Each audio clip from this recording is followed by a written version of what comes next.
Welcome to the TC Dojo from Single Sourcing Solutions. The TC Dojo is a TechCom community that is driven by you. Tell us what you want to learn. You choose the topics and we find the experts. In the TC Dojo session today, we are lucky to have Kit Brown-Hoekstra as our visiting dojo master. Kit is an STC fellow and STC Society past president, former president. She is an experienced consultant with over 25 years of experience in technical communication, much of it working with localization teams.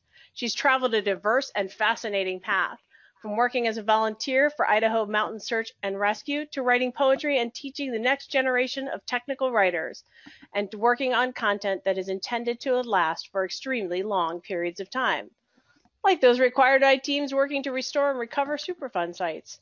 Fascinating.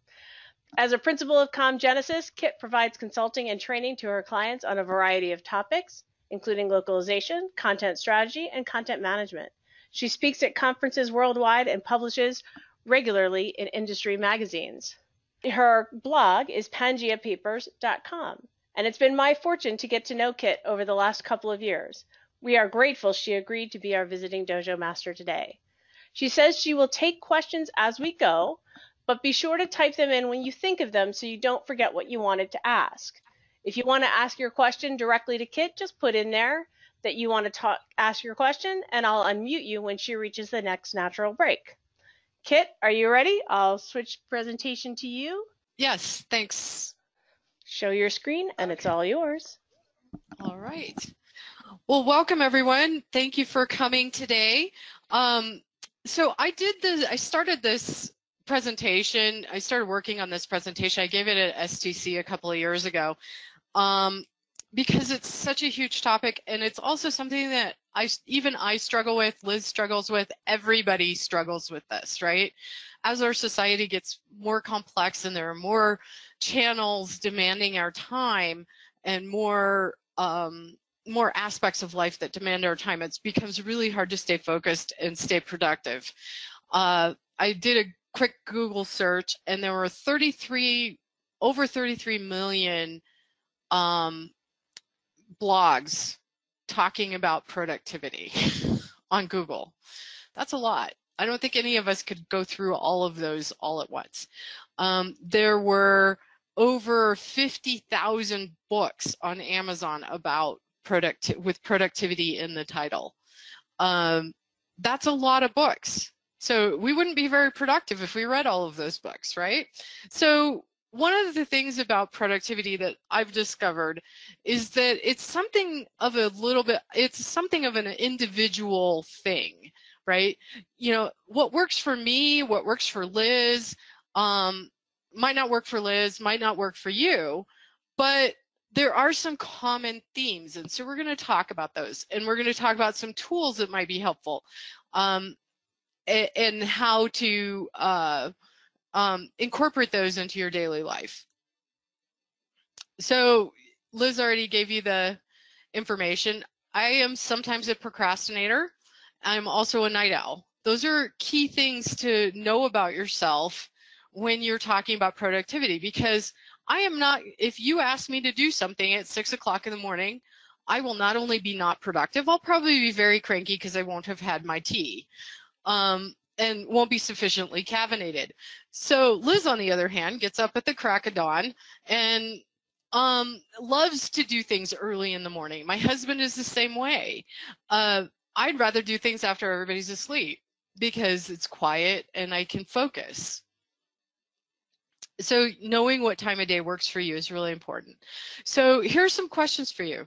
What is your best time of day? Post it in the chat, and we'll kind of do a little mini poll here. So what time of day is your best time of day? What would you like to work on that would help you be more productive? So what aspect of productivity is most important to you right now? And when you hear about people like Oprah, people like Scott Birkin, you know, when you hear about Guy Kawasaki, when you hear about people who are super productive, what resonates with you about their life? You know, And what are you doing when you're feeling most productive? So I'll give you a second to answer those questions, because it's actually a lot of questions.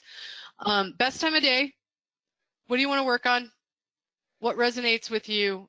And what are you doing when you feel productive? You know, it's interesting because if you look at, there was I should try and find it again. There was an infographic that came out a while ago about, and I'm going to give people a little bit more time to answer those questions. There was an infographic that came out a while ago about creative people from the past, you know, like Einstein and Dickens and Shakespeare and you know, people like that, scientists, artists, inventors.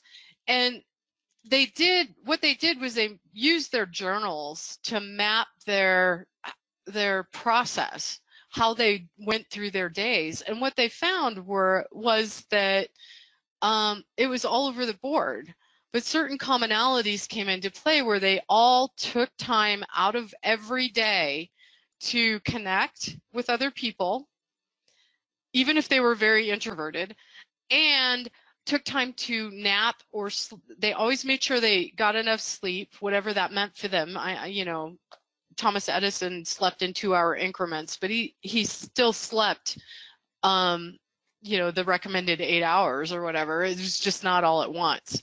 The other thing that's interesting is that until electricity, until the Industrial Revolution, people typically went to sleep when the sun set, woke up in the middle of the night, did a few things, and then went back to sleep for a while. So this whole sleeping for 8 or 10 hours straight is a relatively new phenomenon. And I'm wondering how much that affects our productivity when we're concentrating all of our work time, all of our mental capacity into a pretty strict time period in our society. So think about that. We've got some really good answers, Kit. We got a pretty even split morning and evening, and the one that I like the best is I'm most fully rested when I feel the most productive. That's awesome. Yeah, so rest is key, and our society tends to short us on rest. I got about 4 hours of sleep last night. So, yeah, that's really an important thing, and I think it's one that we ignore to our detriment and to our peril. Because they've done studies that if you're not sleeping enough, that you have the reaction time of somebody who's drunk 4 glasses of wine. Think about that for a minute. How many people are out on the road with too little sleep and driving erratically, right? So this is kind of what this slide is talking about, that cult of busy. We have too much to do, not enough time to do it, and we're just, you know, all over the board. There's like too many things distracting us, too many things. Right now I have, in my personal life, I have a parent with serious medical issues. I have a brand new house that has some serious issues with it that we're having to talk to the builder about. Plus I'm working, plus taking care of my immediate, you know, husband and children and animals and, you know, all of those kinds of things, plus volunteering. So, you know, there are a lot of things demanding our time over in that 24-hour period. So how do you manage that so that you don't go crazy, and also so you're not flitting from one thing to another without getting anything done, which is what happens to me sometimes when I get distracted. And you can blame to a certain extent, you can blame the Puritan work ethic, because I don't know about you, but when I'm just relaxing, I feel a little guilty sometimes. Instead of just enjoying the moment and listening to the birds and the trees and stuff like that, I find myself feeling guilty that I'm not working. And when I'm working, I'm feeling guilty about not spending more time with my husband or my family, or volunteering, you know. And so it's this Puritan work ethic. But what's interesting about this is most of the pictures I found of the Puritans depicted them hanging out and talking or praying, not working. So it's kind of interesting that the image we have is the Puritan work ethic, and yet the drawings don't reflect the work. And I alluded to this a minute ago. This monkey mind is really where you have so many things in your brain, and your brain really can't hold them all there. And so you forget things, you find yourself losing your keys, you find yourself forgetting to pick up your kid from daycare. Hopefully nobody's done that, but there are stories in the news all the time of people forgetting really important things in their lives, and it's because of monkey mind. When you're super busy, you're not necessarily being at your most productive. There's a difference between busy and productive. So let's look at that. Productivity is being able to generate, enhance, or bring forth goods and services. The rate at which they're being produced, the focus on the right thing at the right time to produce the right results. There's also synonyms of efficiency, yield, effectiveness, working smart. Busyness, on the other hand, is lots of activity.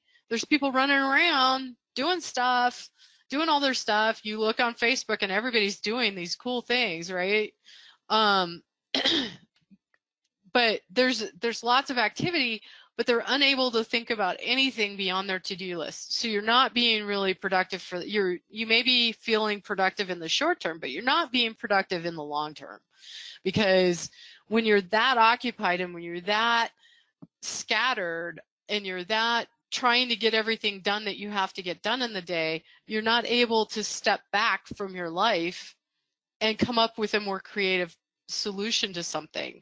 Automating something that may take a certain amount of time in the beginning, but will save you time over the course of a project, for example. There's this whole attitude in our culture of there's not time to do it right the first time, but there's time to do it over. And that's frustrating, right? Because I'm a big proponent of do it right the first time, because then it's off your plate and you never have to worry about it again. So true productivity is producing something that is of the appropriate quality at the appropriate time and gives you the results that you're looking for. Okay? So here's the how to focus, right? This slide is the epitome of what's going on in our lives every day, right? And it's giving you all these suggestions, but it's like, wow, I can't even look at this. Just looking at this slide that has all these great suggestions makes me crazy, right? It makes me go, okay, which thing should I do first? Which thing? I have to do all these things. But it's not really helpful to us if we don't. So what my recommendation is, if you're trying to be more productive, pick one thing to work on. So Ben Franklin used to have this schedule where he would have different aspects of his life that he wanted to focus on. So every week or every couple of weeks, he would pick one thing to focus on and figure out how to do well. And then once he felt like he had it, then he would move on to something else. The myth of multitasking is going to kill us. Everybody says they can do multiple things at a time, and they're wrong. What you're doing is you're paying a cost every time you have to shift your focus from one thing to another.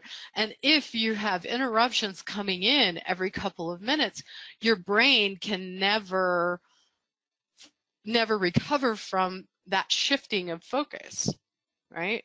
And yes, the tools that we have today are changing our brains and changing our children's brains, but you can't fight 150,000 years of evolution in one generation.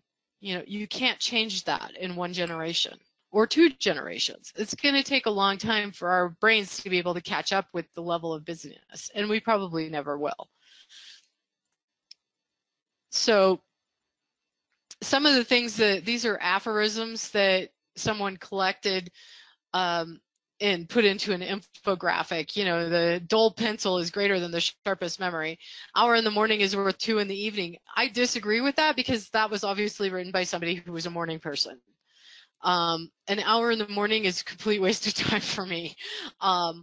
If it's before 7 a.m., it's just not, I'm just not going to get stuff done. But some of these things are true, right? Especially this think many things, do one. Pick one to focus on. And Liz and I had a conversation about this last week, and she reminded, even those of us who are pretty productive and experts in our field and do a lot of things professionally, even Oprah, even need to be reminded of this every once in a while, right? We get in places in our lives where things beyond our control happen. Like 10 minutes before the webinar, a friend of mine called me because she needs to go to the doctor and she couldn't get a hold of her husband. And luckily he called her back right before the webinar, or I would have had to cancel the webinar to take her because she's got cancer. And so this, sometimes no matter how productive we are and how good we are at organizing our lives, sometimes, pardon the French, shit just happens. And we just have to figure out how to deal with it within the context of our productivity and not beat ourselves up on the days when, things go pear-shaped and we have to just deal with what's in front of us instead of being at our most productive. Okay? The other thing that we tend not to do in our society is we don't savor our successes enough. We're like, okay, check that off my to-do list, on to the next thing, even if it was a fairly major accomplishment, like finding a new job, or getting a major project out. We're all, often by the time that happens, we're off to the races on another thing, and we don't give ourselves that time to really sit with that success and celebrate it before we move on to something else.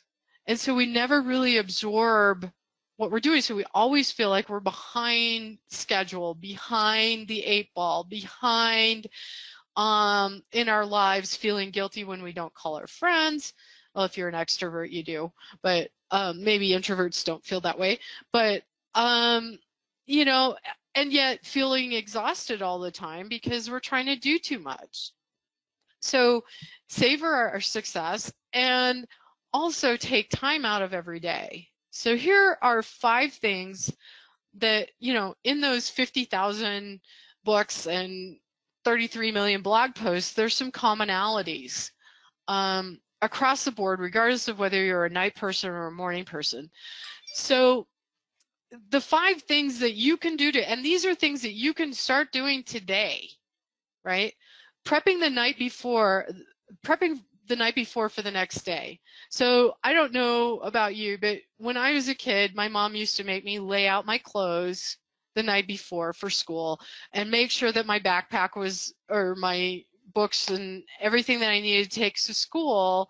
Well, back in my day, it was a trapper keeper. So that was the 70s, and peachy folders. But she made sure that we organized our stuff the night before, and so it was sitting by the front door. So there was no chance that we had to expend mental energy when we were sleepy and not fully awake to go and run around and find stuff. And, she had 4 of us to organize and get out the door in the morning. So, that saved her time too. So prepping for the next day, the night before, sit down and make your to-do list for the next day. And if it's like a page long, maybe pick 3 things that you're going to do the next day. That those are the things that you have to do. Or maybe if it's a big thing, if there are 3 big things on your list, break it down into the smallest possible task and do 1 task for each of those things. And then once you accomplish that, then you can add more to your to-do list. But get those 3 things done, then add stuff to your to-do list. The other thing that I've started doing is that I've been finding myself getting really, really angry every time I read the news. And that's not good for me. That's not good for the people around me.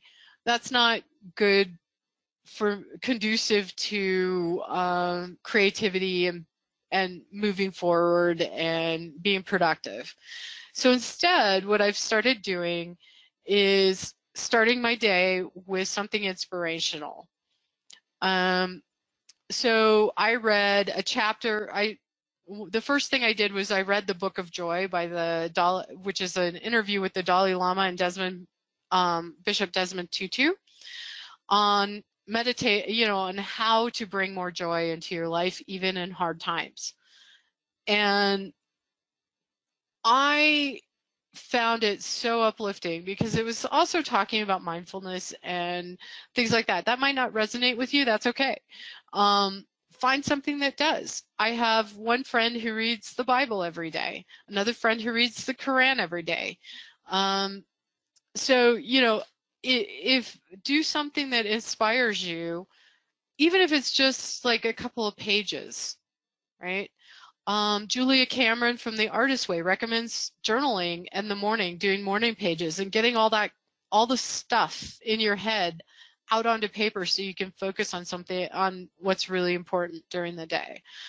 The other thing that people have in common is exercise. So starting your day with exercise. So many of us start with dashing out the door, dashing to our desk, leap right out of bed and just start running at full blast. I recently just moved into a house up in the mountains, and our house backs up to a 900-acre open space park. So what I've started doing every day is going for at least a short walk. Just walking and listening to the birds and looking at the wildlife. And if the weather's bad, then I at least sit and look out the window for a little while. If the weather's too bad to go out there.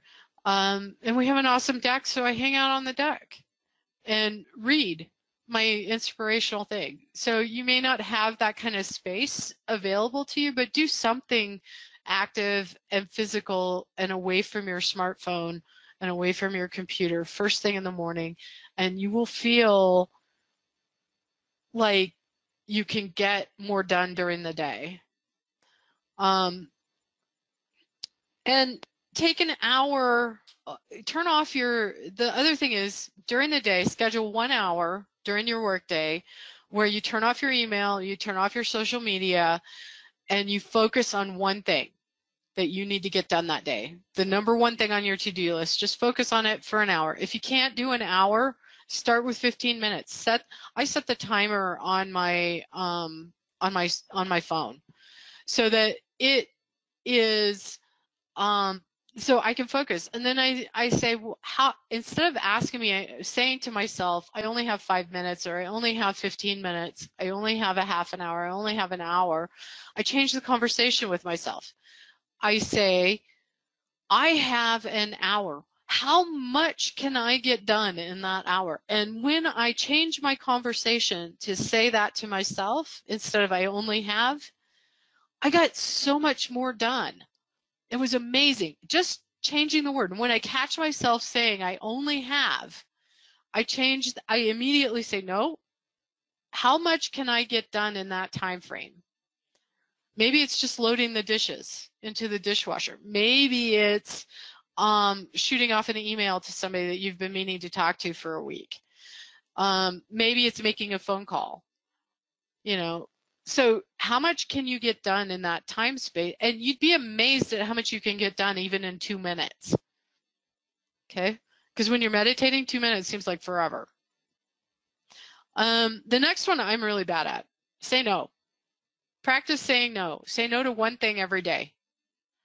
Even if it's something that sounds interesting, if it's not something that's going to get you closer to your goal, or it's not going to benefit you emotionally, physically, or mentally, say no.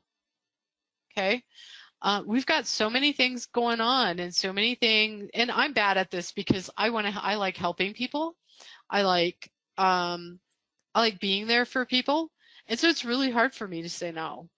And I say yes far more than I should, because, you know, my primary thing is not making a bucket load of money. It's making a difference in the world. So what is your thing? What is your why? Why are you here? Why are you in the career that you're in? And think about that, and think about what activates that for you. The next thing is try a new tool. So Michael Hyatt has this full focus planner. So I ordered a subscription to try it out. I'm still kind of learning how to use it. So I'm still on the fence about whether it works for me. It's one thing. So there's other tools though. Okay, so I see that there's a question.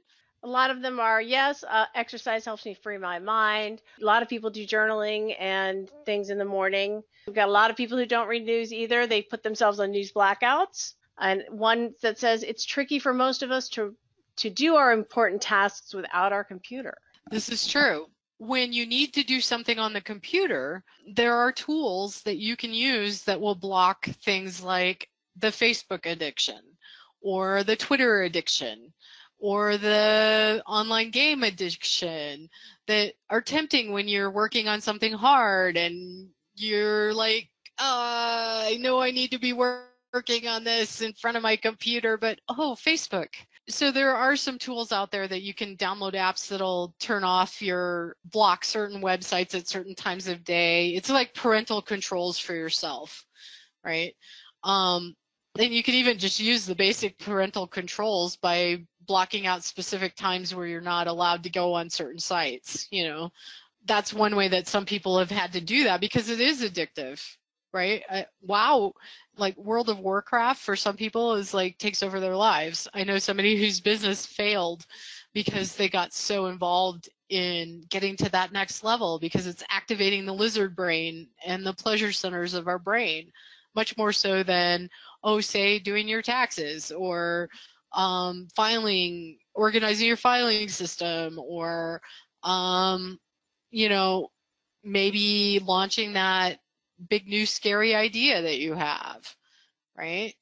So even when you're excited about something, and really honestly, with the level of emotional upset in the world right now, it's very hard to focus and stay positive and stay creative. And so do the things that help you to do that. So in a team environment, there's a book called Radical Focus, which actually I think Liz recommended to me. And I read it and I loved it. And it talks about OKRs, which are basically key results that you need each quarter. And it recommends that you only identify 2 or 3 that you're going to focus on in a quarter. And most of the worksheets and spreadsheets that are out there that talk about OKRs talk about it as if it's in a team environment, but I don't see any reason why you couldn't apply this as an individual as well. I think the thing about the OKRs that's really key is the accountability that the team provides in meeting those results. So if you're like me and you're an extroverted person, sometimes having colleagues or friends, even if they're not, on your work team, when you, as an independent consultant, I don't have a team per se. When I'm working on certain projects, I have a team, but which I could use this for. But as an independent consultant, I have to go make my own team. I need to find a Jedi Council and get people who can mentor me and also that I can mentor them. Mentoring doesn't have to be a one-way street. It can be a two-way street. So find friends who are willing to support you and hold you accountable. And then this would work as an individual thing. The focus planner, what it does is it has you focus on quarter to quarter, and it helps you. In the front of it, it has like a couple of pages where you kind of dialogue with yourself about about what you plan to do and what your dreams are for that quarter. And then it has other pages that help you like focus down on that from the quarter to the week to the day to the hour and so on. So some people have found it useful. There's a Facebook page for this if it's something that interests you. I think the subscription is like $80 a year, and you get 4 hard copy books. Because one of the things that the research has shown, that if you do everything on the computer, it doesn't stay in your mind as well. So putting your goals where you can see them every day and where you're looking at them every day is really helpful. And they also have done studies that show that handwriting something actually helps it stick in your mind, because you're taking away the barrier of technology. So many times when you're trying to take note, like when I was teaching TechCom, my students were trying to take notes, there would be something going on the screen, or the keyboard wasn't working or something like that, and it was actually distracting them from being able to focus on what I was saying. Whereas with the handwriting, it's a slower process, so it forces you to slow down and think about what you're writing. So that's kind of the principle behind some of these analog, going back to the analog day timers and focus planners and stuff like that. This is something that the Franklin Planner people were doing 30 years ago. This is a productivity planner. This is something that you can do every day. You can just you go to this website and download it, and there's an ebook that goes with it, and then it helps you identify what your priorities are on a day-by-day basis, which is really interesting, because when I'm able to do this, I get a lot done. And it's easy, and it helps me get stuff out of my brain, because that's really one of the problems, right? We have too many things in our brain interfering with our ability to focus. So get it out of your brain and onto some paper, or onto, into a digital thing. I have a tendency with the digital calendars, the digital things, to forget to look at them unless I remember to set up alerts and things like that. So I use both the digital and the analog. I use the analog to help me really focus on the goal descriptions, because I find it easier to write that. And that may be a generational thing, but I think it's a brain thing. I think because of it's slower to write something than to type it, you have to think about it more. So here are some suggestions for figuring out what works for you. All right. First of all, figure out what your strengths are. There's Strengths 2.0. There's Now Discover Your Strengths. There are a couple of different strengths-based, skills-based. So there's the Colby index. There's a lot of ways of discovering, there's the Myers-Briggs, of course. So there are a lot of ways of discovering what your strengths are and what your personality, what's going to work best for your personality. And a lot of it's just trial and error. If something doesn't work, don't think that there's something wrong with you. Just try something else. Know your circadian rhythm. What works for a morning person is not going to work for a night owl. I have tried to bend myself into a pretzel to do morning pages in the morning. That is not a good time for me to do that. I would rather do them at night because I sleep better. What conditions work for it? When you're in the flow, when you are so focused on something and it's so awesome and you forget what time it is, what's happening? What are the conditions? Where are you sitting? What are you thinking about? What is it that you're working on? Because that'll give you clues about how to set up your environment to facilitate getting into flow. All right. Get clear about what your dreams and goals are. If you can't picture it, you can't do it. If you don't have a clear idea of where you want to go, any path will get you there, right? Give yourself a roadmap.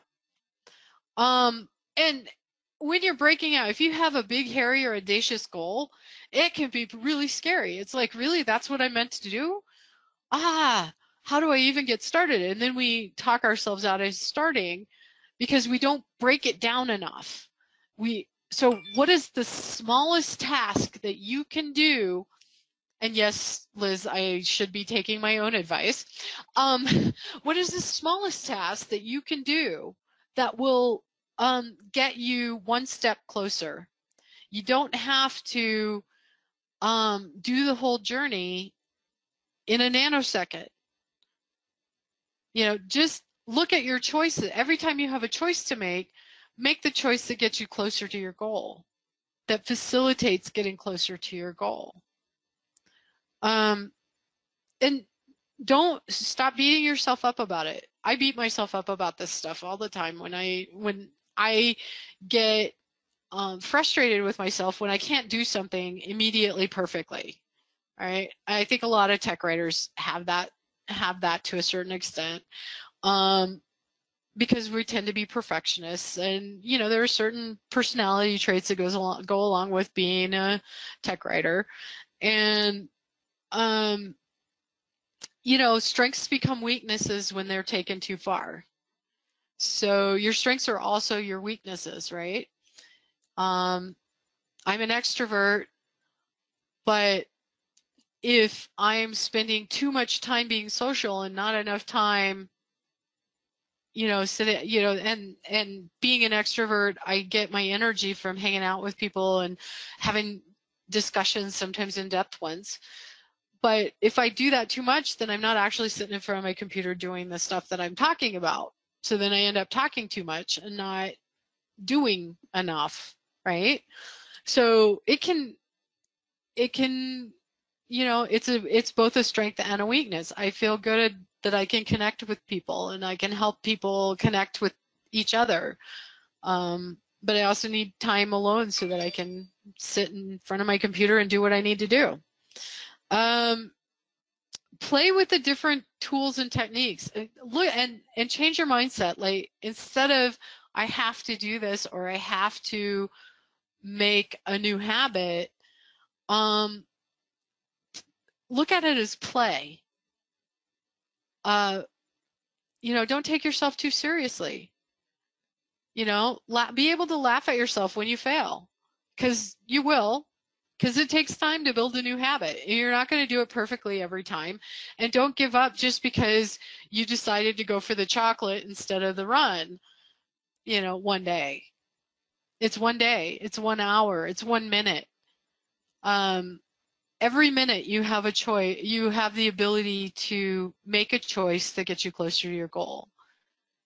Every minute. So if you don't make the choice that minute, then there's the next minute and you can do better, right? Don't expect to be perfect. Okay?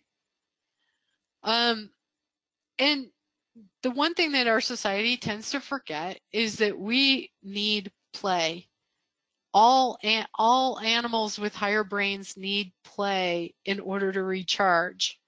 It's critical. You can't work a 60, 80, 100-hour week for very long at a time without burning out. And if you're starting to feel burned out, that is your body's signal that and your brain's signal that you need to sit down, be quiet, and play and think about something else for a while until you can recharge. And maybe sleep. Sleep is always good. Naps are awesome. I take naps every day. I take a minimum of a 20-minute nap.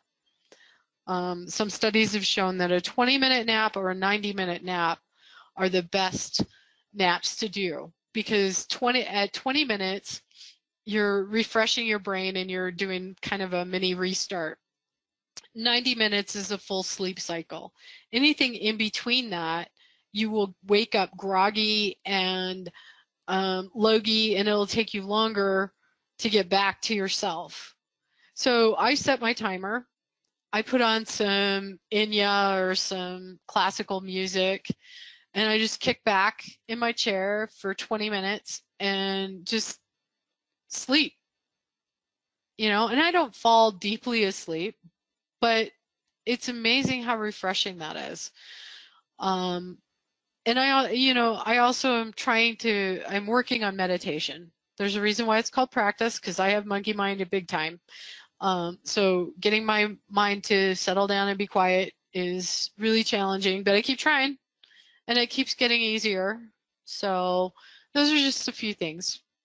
In a half an hour presentation, we can't really go into depth about any one of these, but this is something that we, perfection is the enemy of good, right?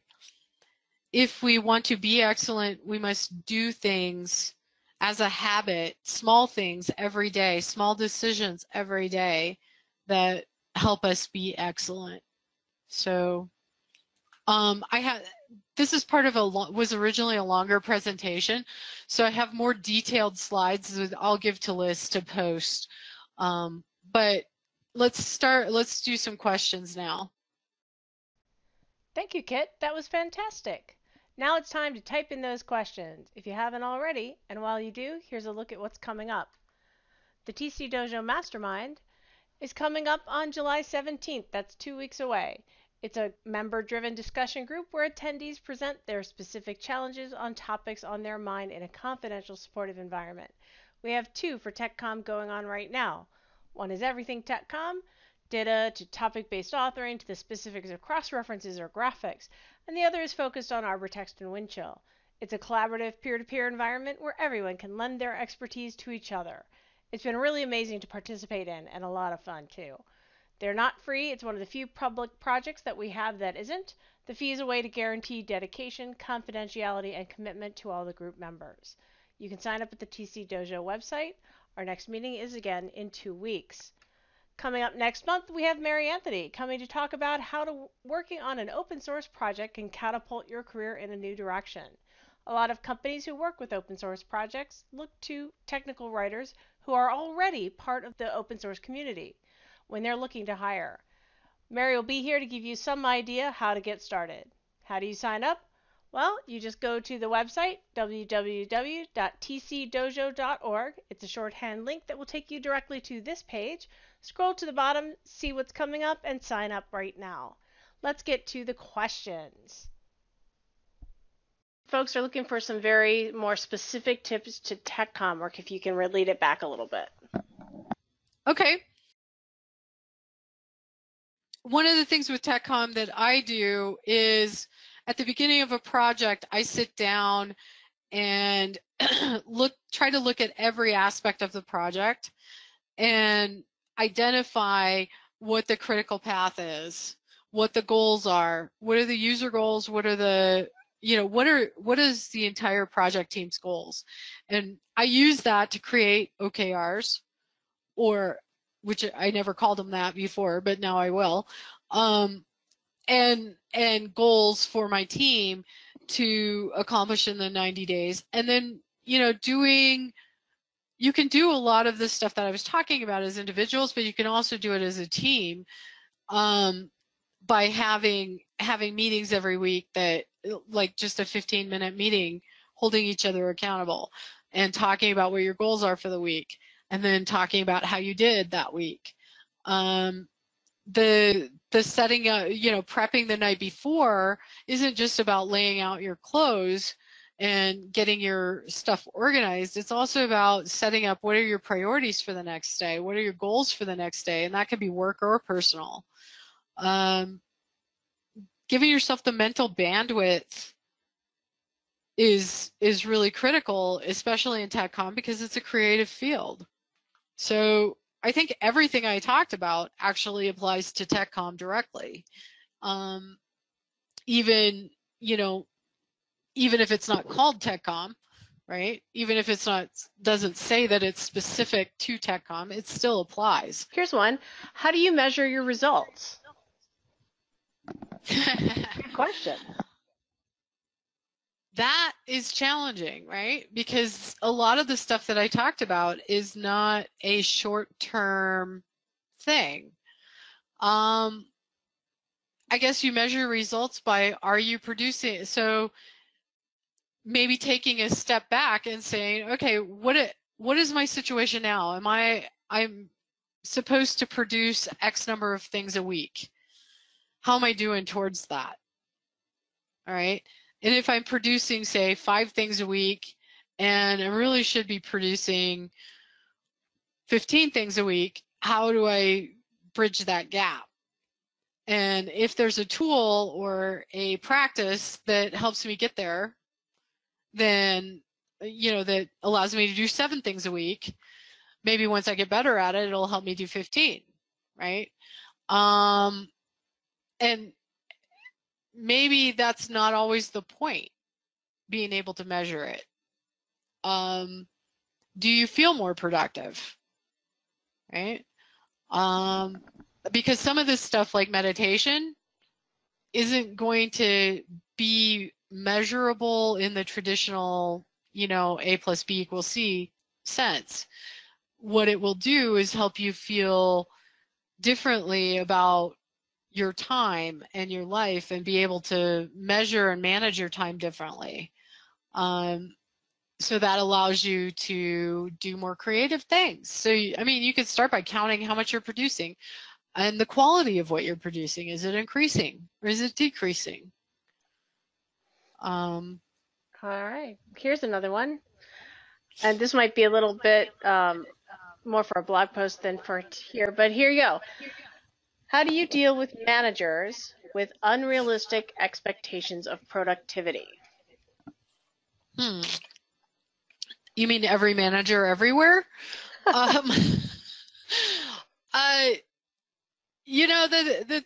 The thing about that is there's probably a much longer answer to that question than we have time for. But one of the things is talking about and educating them. I suspect that manager probably has never done TechCom if they're thinking that you can do 500 pages in 3 weeks, or maybe they know something you don't.